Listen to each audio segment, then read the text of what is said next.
Today I'm delighted to be joined by a choir of wonderful poets and a couple of very hard-working editors for a reading from the book Off the Main Road. If you're on the mailing list for Poetry P, you'll have been offered the chance to attend this recording, which took place on Zoom last month. Space was limited, and so we recorded it for those of you who couldn't make it. And here it is in all its glory. Details of the book, which you should know I've got absolutely no financial benefit from, are in the show notes. A big, loud thank you to all of you who came along and made it a very special day for all the poets and, of course, the editors of the book. It was a very special project, and on a personal note, it was great to see so many of you there. Hello, everyone. I'm Patricia, back from my holiday, and this is the Poetry P podcast. As I said, today we've a reading for you from Off the Main Road. If you haven't bought this collection yet, you still can. Details will be in the show notes, and if you're watching on YouTube, it'll be on the slides too. Speaking of which, if you are watching on YouTube, do make sure you've subscribed. It's free after all, and you don't get much for free these days, do you?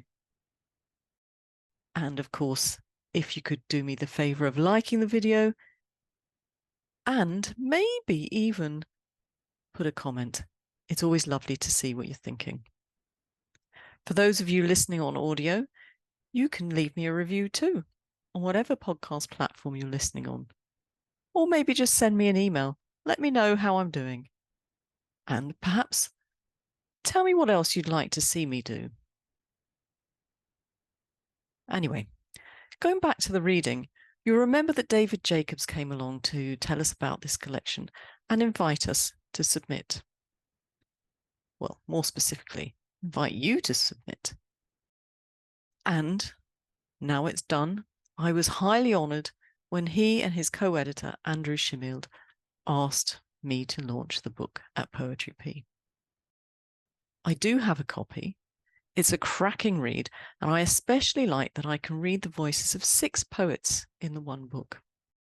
Each poet has enough space so that you can get into the rhythm of their voice. Sometimes when it's just 1 or 2 poems, it's a bit more difficult. Today we're going to hear a snapshot from the book.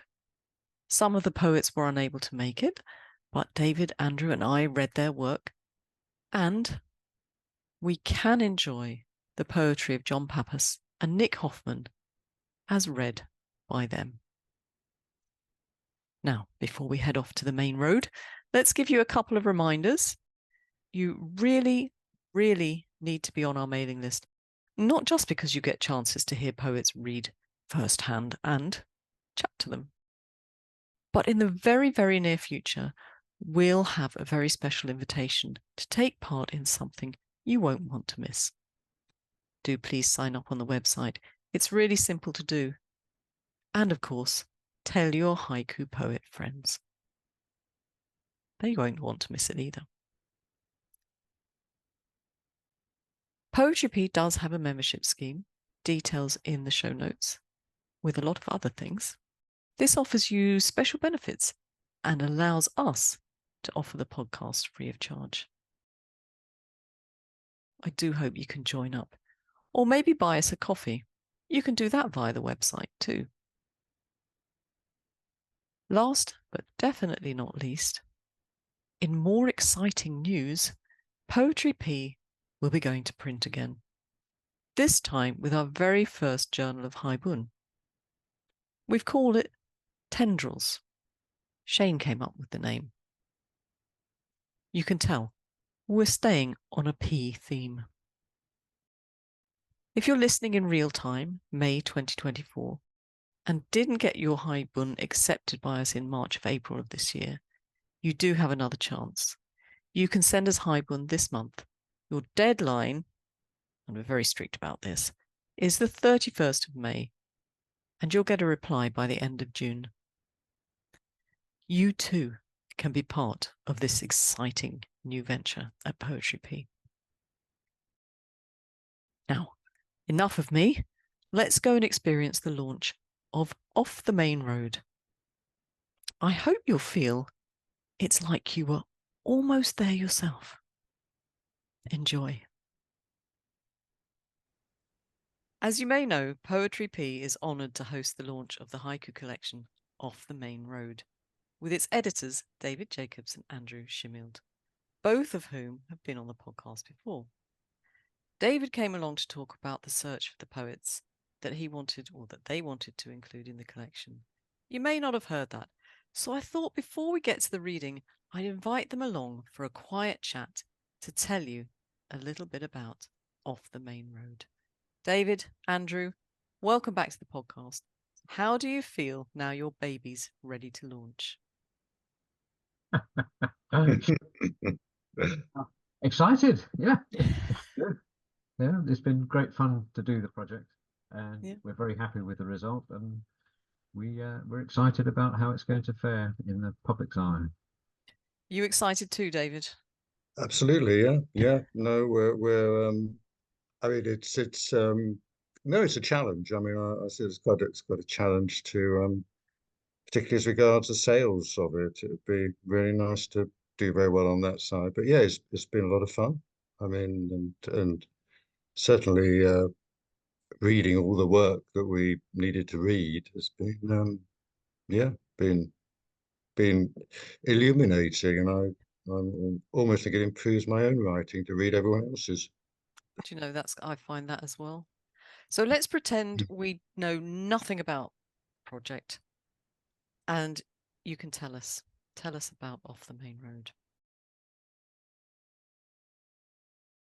I mean, we tossed around a lot of ideas for books to begin with, and eventually settled on this, which I think was really primarily Andrew's idea, to actually produce an anthology that, with a slight difference of excluding people who had already been showcased via an individual collection, and so that was quite a challenge to see how that went, and we were very pleased with the number of submissions we got in, and the standard of writing that we received.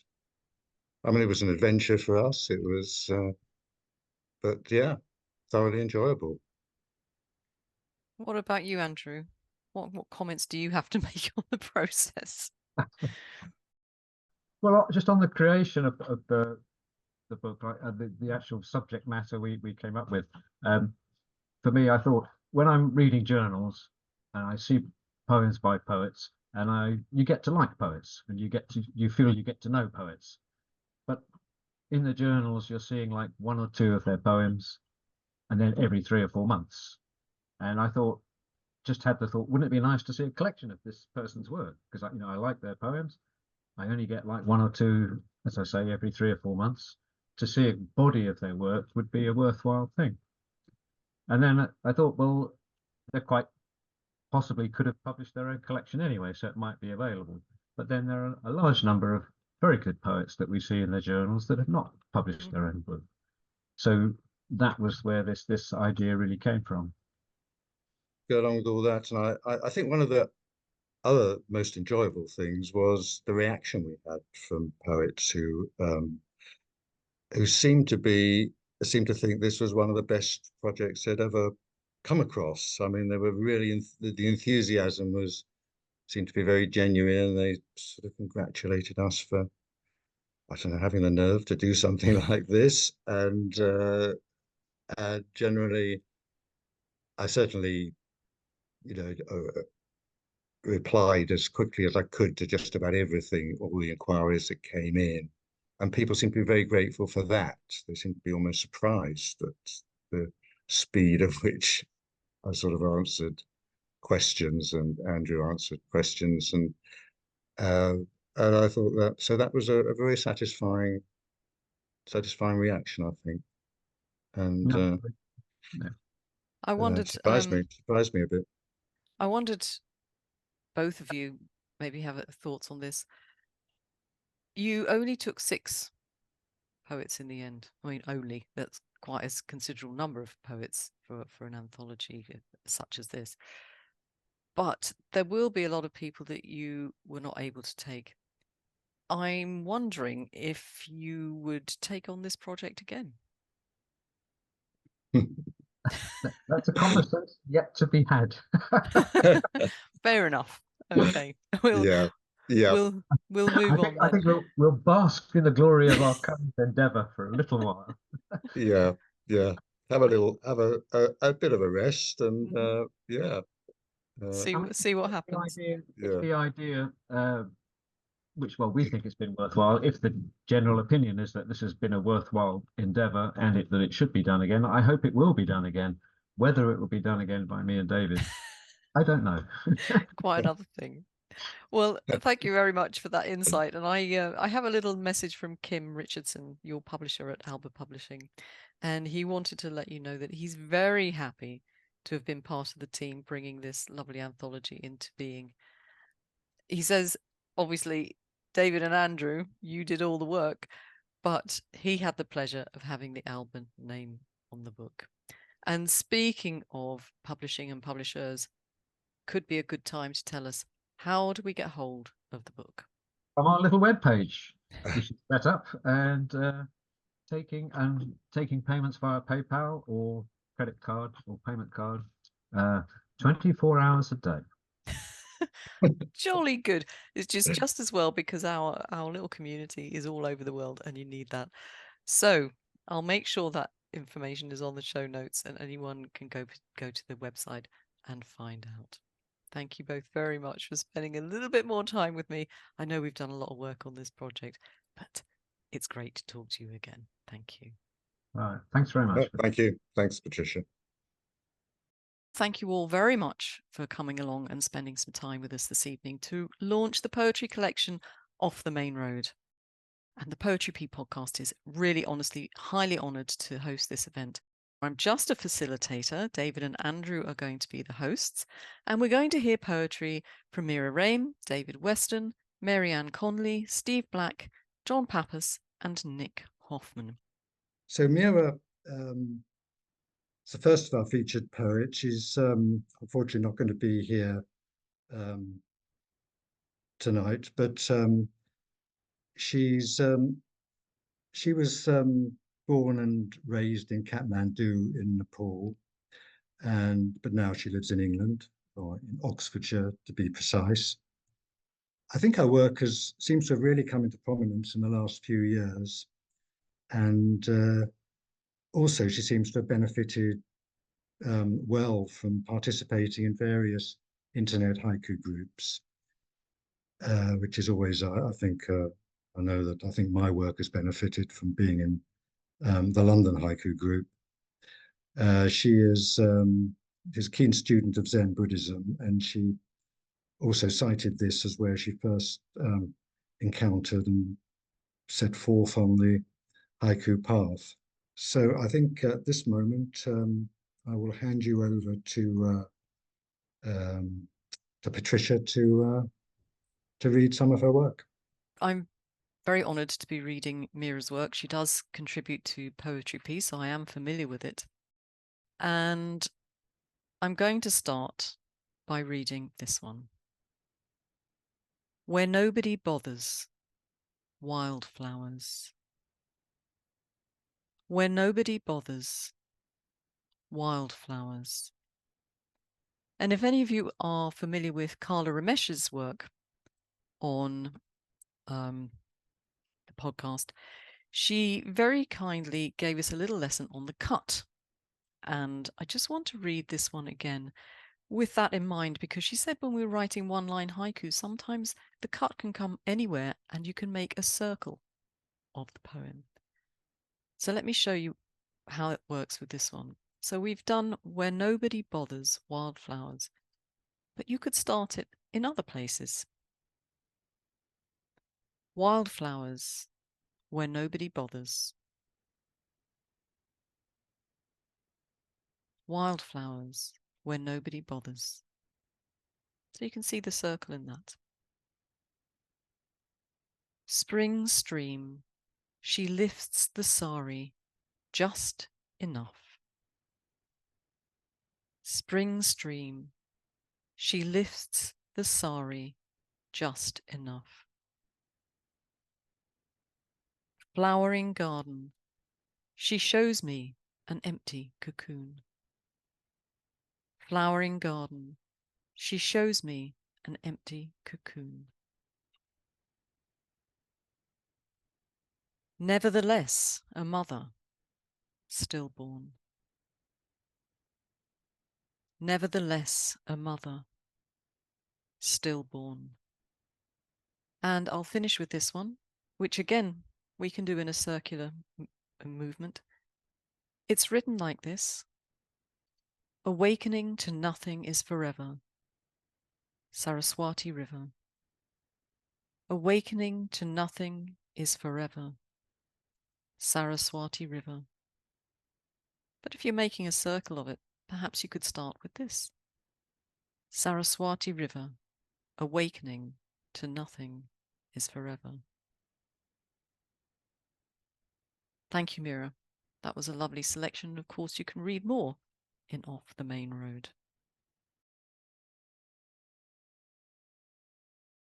So I'm introducing our next poet, who's David Weston. Unfortunately, David Weston isn't here with us today either because he's yet to arrive in the 21st century, that he has no smartphone or computer or electronic devices. I received his submission by post in the most beautiful handwriting. And he's probably our oldest submitter, not necessarily in terms of age, but in terms of for how long he's been writing haiku. He's been writing haiku for nearly 25 years. And perhaps because he doesn't go online, his publications have only been in the UK. So he's published in Presence Magazine, Haiku Quarterly, and Time Haiku. And here's some of his poems. Things left unspoken. A raw north wind tangles your hair. Things left unspoken. A raw north wind tangles your hair. The bedroom unchanged. A father retunes his son's old guitar. The bedroom unchanged. A father retunes his son's old guitar. Wind tugs the canvas, stirring baked beans by torchlight. Wind tugs the canvas, stirring baked beans by torchlight. In the bittern hide, the resident ball unscrews his thermos. In the bittern hide, the resident ball unscrews his thermos. Family Christmas. Through a lighted window, the sleep thickens. Family Christmas. Through a lighted window, the sleep thickens. So that's a selection of David's work, which appears in the book and with more besides. So I'm now introducing our next poet, who's Ann Conley. And she's from, well, she lived most of her life in Baltimore, Washington, D.C., where she ran an independent piano studio. She also had a business where she sold G-clay prints of her artwork and did some custom framing. She's now retired, living in the Midwest with her husband, Bob, and two cats, Wilma and Agnes. She's fairly recent to haiku, but she's got some good publication credits in Frog Pond, Modern Haiku, Prune Juice, Fly Spirit, The Heron's Nest, and the Wales Haiku Journal. And Patricia, Mary Ann requested that someone with a beautiful voice like Patricia might read her haiku for her. So Patricia is going to do so. No pressure then to try and get this right. Thank you, Mary Ann, for your trust in me. Let's hope I can do a good job for you. Let's hear your work. Ice cream truck. The swing swings by itself. Ice cream truck. The swing swings by itself.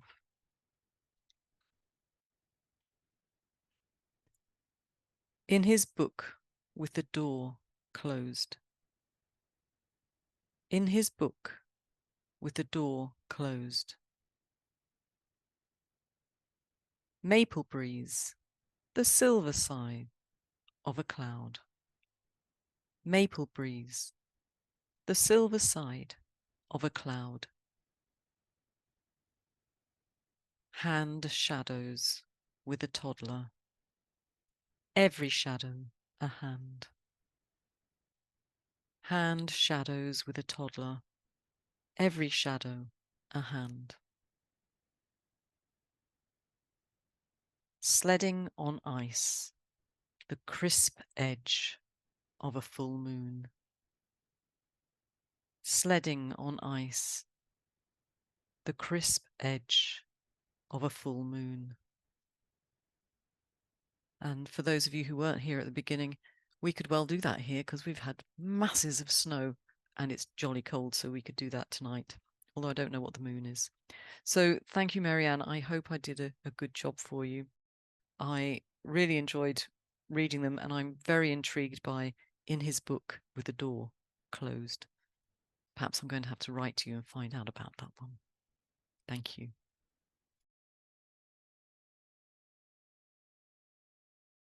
We're now going to turn to another of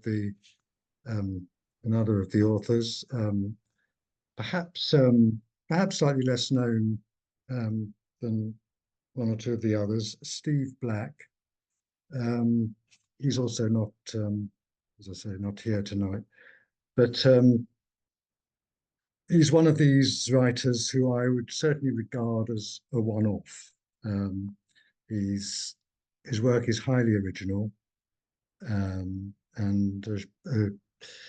a short selection like this is difficult to do him justice.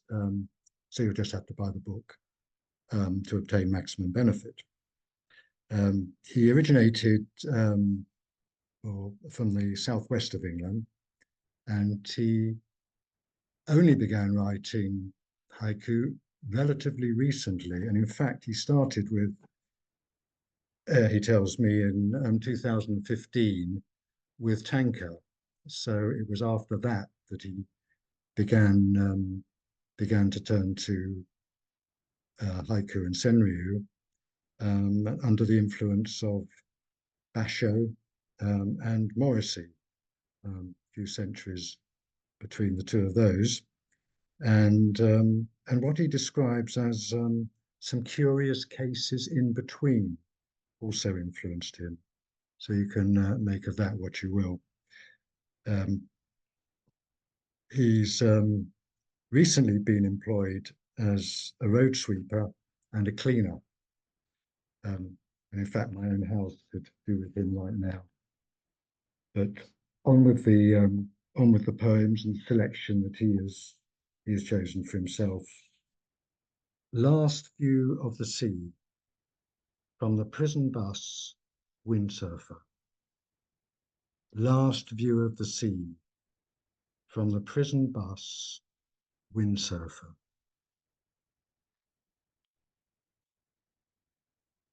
Honeymoon over, a padlock rusting on a bridge in France. Honeymoon over, a padlock rusting on a bridge in France.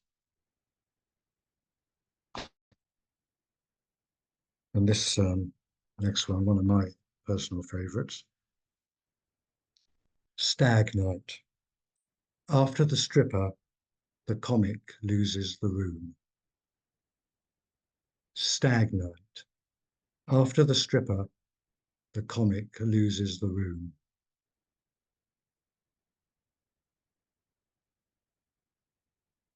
Still Life, Last year's sympathy cards, gathering dusk. Dust, I beg your pardon.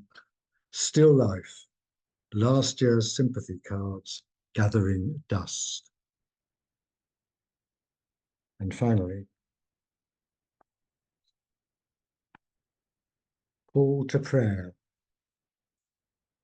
A half-eaten apple on the garden path. Call to prayer. A half-eaten apple on the garden path. So that's Steve Black. And I'm now going to introduce you to our next poet, who is John Pappas, who is here and will be reading his own work.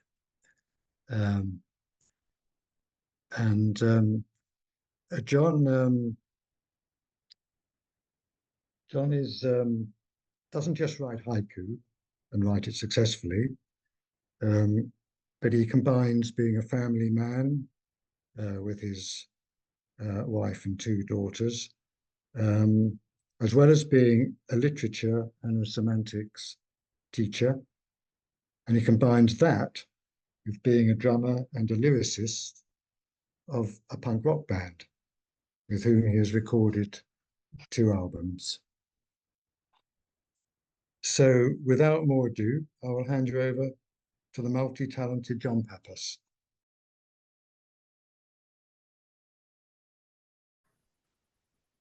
Closed casket. The questions I should have asked. Closed casket. The questions I should have asked. Old Polaroids. A trip through Pennsylvania. Old Polaroids. A trip through Pennsylvania. Woman's Day. She asks Mom how to make a fist. Woman's Day. She asks Mom how to make a fist. Summer shower. The clack of clams in a net bag. Summer shower. The clack of clams in a net bag. Spring drizzle. My hand warms the quarters in my pocket. Spring drizzle. My hand warms the quarters in my pocket. Thank you. John, would you like to tell us a little bit about any of the poems that you've read today? I think I would just take the opportunity to express my thanks for being included in Off the Main Road. Thanks to David and Andrew and to Kim. I know the selection process must have been incredibly difficult, and going through the poems in the book, it's clear that you had your work cut out for you. So I'm very appreciative of being included, and thanks to everybody for coming here to listen. Thanks, John. I don't know if we said, but all the poems that you've heard, we asked the poets to choose them. So they're their own choice, their own sample of the work. In the book, I think we've got 24 poems from each of the 6 poets. So tonight you were just hearing 5 of them. So we're now moving on to the last poet for the reading, which is Nick Hoffman, who also is here today. So he's going to be reading. Originally from Michigan, moved to Ireland in the 90s. He now lives in Cork with his family and a sleepy cat. He's been writing haiku and senryū since 2008, and they've appeared in a variety of journals and anthologies. So that'll do for an introduction, I think. And Nick, would you like to read us some of your work?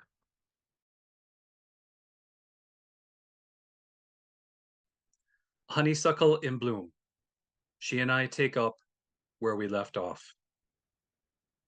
Honeysuckle in bloom. She and I take up where we left off. Last of the snow. A thin cat strays through the orphanage grounds. Last of the snow.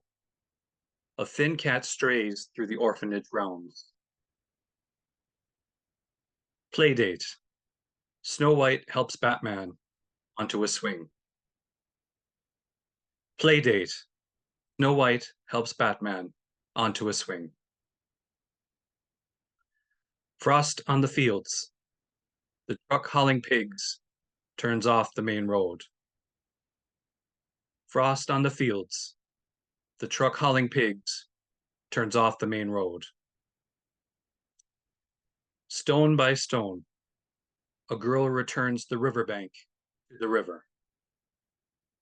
Stone by stone. A girl returns the riverbank to the river. I was asked to say a word about where the poems come from, the inspiration, and if anybody looking at the poems would probably guess that it's obviously my family and, you know, life with my wife and my daughter and our cat when she's awake, and that lends itself more to senryū than haiku sometimes, but that would be my main inspiration. And I also want to give a shout out, as the kids say, to Patricia and Debbie, who I'm in a haiku group with. It started off as a mentoring group under the Haiku Society of America. That was for the first year, I think, and then after that we decided to keep going. But they're very much helped me with developing my haiku voice and staying grounded in the haiku universe. So thanks to them. Thanks to Andrew and David for including me in the collection. I'm delighted, of course. It's great to be both, and thanks to everyone for coming as well to hear us read. Thank you, Nick. I was going to come clean and say that we were haiku buddies. Yeah, to eliminate any conflicts of interest. Exactly, but I should also point out that I had absolutely nothing to do, and maybe Andrew and David will confirm this. I had absolutely nothing to do with choosing or influencing the choices in any way whatsoever. But I'm going to hand over now. Thank you, Nick. Champagne, Patricia. Sorry? You're still drinking the champagne. Thank you. Could have shared it. All right. Over to you two. So, well, that's through with the readings. We owe a big debt of thanks to Kim at Alba Publishing, who was more than helpful with producing the actual final end product of the book. And he helped prepare the cover for us as well. Which we haven't really spoken about the cover, but we had a bit of information to put on the cover. Like normally with an individual collection, you would have basically a title and who it's by, which is two things. But with this book, we actually needed a title, what it was, the 6 poets' names, and the 2 editors' names. So that means we needed 10 things on it. So for that reason, we wanted it fairly plain and understated. We didn't want a big busy picture with these sort of 10 items on it. We wanted it to be clearly and easily seen. So we explained what we wanted to Kim, and he came up with the design that we've got. We were very pleased with what he came up with. So he was very, very supportive throughout the project. I think just to come in there as well. I mean, at the start of things, he and the message that Patricia read out from Kim, he said he was very pleased to put his name to the book. But I think we were also very pleased to have his name on the book because the Alba name is a very good name. Yeah. In haiku circles and haiku publishing, given the quality of the books he publishes. So it was quite a boost for us, I think, as well. Yeah, absolutely, yeah. And of course, a big thank you to Patricia as well here at Poetry P. Yeah, no, my thanks to Patricia as well. I mean, yes, absolutely honoured that you took it on, and thank you. I hope you enjoyed that reading. Don't forget, details of where to buy the book will be in the show notes on the Poetry P website. This is episode 21 of the 7th series, if you're looking for it. As I said to you before, I really enjoyed reading it. And perhaps, if you buy it, David and Andrew will be encouraged to do this again and get more poetic voices out into the world. I do hope so. I think it was very successful. If you enjoyed hearing that reading, I'd like to offer you another opportunity. Would you like to hear me read some haiku? I was invited onto the Ripples in the Sand podcast to read some of my haiku and, of course, have a chat with Sangeeta Kalarakal. I'll put the details in the show notes if you fancy a listen. If you do go along and listen, let me know what you think. Some of the work is part of a longer piece. Is it something you'd be interested in reading? So, before you and I go our separate ways, your tasks for the week are: read the show notes, like, share and subscribe to the podcast wherever you listen. It really does help to get new people into the haiku world. And you must have been doing a fair bit of sharing already, because we had quite a few new poets submitting to us last time. Thank you for that. Write and edit and send your haiku if you haven't already. Remember, deadline 31st of May 2024. And if you can, no pressure, honestly, please consider taking out a membership to Poetry P or buying us a coffee to support the work we do. Takes a bit of the strain off me. Sadly, that's it for this week. Do come back again next week and see what we're up to. But just as important, until we meet again, keep writing. And if there's anything more you'd like to know, you know what you can do. Just email me. Ciao.